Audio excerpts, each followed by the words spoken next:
En el vasto y complejo mundo de la medicina, una rama científica emerge como uno de los pilares fundamentales, permitiendo explorar la frontera de lo posible y transformar la manera en que enfrentamos enfermedades y trastornos. Bienvenido a un viaje fascinante hacia el corazón de la radiobiología, una disciplina que desentraña los misterios de la interacción entre la radiación y los organismos vivos, y cuya trascendencia en el campo médico es simplemente incalculable. Antes de entrar a lleno con sus aplicaciones médicas, tenemos que entender ciertos puntos claves. Primero, ¿qué es la radiación? Imagina que tienes un autobús. Este autobús tiene una capacidad máxima de 5 personas. Estas 5 personas serán ubicadas en el autobús de forma de que quede completamente lleno y este podrá movilizarse a su lugar de destino sin ninguna dificultad. Regresemos a nuestro autobús. Igualmente, este autobús tiene una capacidad máxima de 5 personas, pero en este caso se le agregarán 5 personas más.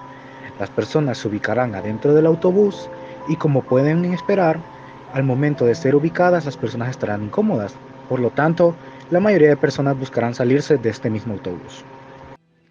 Pero, ¿qué relación tiene todo esto con el fenómeno de la radiación? Como sabemos, la vida no se rige tampoco en autobuses ni en personas, sino que en pequeñas partículas las cuales conforman toda la materia. Esta analogía nos permite entender los autobuses como aquellos núcleos de los átomos y las partículas que giran alrededor de ellos como las personas. Lo que quiere decir el caso de las personas y los autobuses es decir que las partículas, al no estar equilibradas en su sistema, se desprenden a grandes velocidades y con una gran cantidad de energía. Ese desprendimiento de partículas es lo que conocemos actualmente como una emisión. Existen 3 tipos de partículas desprendidas de los átomos no estables. Primero, tenemos las partículas alfa, las cuales están conformadas por núcleos de helio, y las partículas beta y gamma, que son fotones, electrones y positrones. Estos 3 tipos de partículas conforman los 2 grandes tipos de radiación, la radiación ionizante y la radiación no ionizante. Primero, la radiación no ionizante es aquella que su emisión está compuesta por partículas alfa poco cargadas de energía, por lo que no supone ningún daño estructural significativo a las moléculas de la materia viva. Esta está compuesta mayormente por núcleos de helio, compuestos a su vez por neutrones y protones, o también en fotones con una longitud de onda lo suficientemente baja para no causar ninguna modificación en los átomos. Por otro lado, la radiación ionizante es aquella que sí es capaz de ionizar la materia, es decir, desprender los electrones de los átomos que conforman las moléculas, siendo esta la más peligrosa e interesantemente de las más útiles en el campo. Su emisión está compuesta por las partículas gamma, que son fotones con una gran longitud de onda, o también partículas beta, que son electrones y positrones a grandes velocidades. Estos 3 tipos de partículas tienen distintas capacidades de ionización, establecidas por el siguiente ejemplo. Las partículas alfa, como podemos ver, son completamente seguras, ya que no son capaces de atravesar una capa de papel. Por otro lado, las partículas beta ya presentan un mayor riesgo al ser humano, ya que son capaces de atravesar distintos materiales. Y por último, las partículas gamma son las más potentes, por lo que se debe tener mayor cuidado en su manipulación. Como podemos intuir, la radiación no es un fenómeno que surge de la nada, sino que tiene diferentes fuentes de origen. Algunas pueden estar en los laboratorios con la mayor tecnología del mundo y otras en la distancia de tu casa. Existen 2 fuentes de radiación, la natural y la artificial. Dentro de las fuentes naturales podemos encontrar el suelo, el agua, la vegetación, la luz solar y algunos minerales que contienen isótopos de elementos radiactivos. Básicamente, todo aquel elemento natural que esté expuesto a cierta radiación.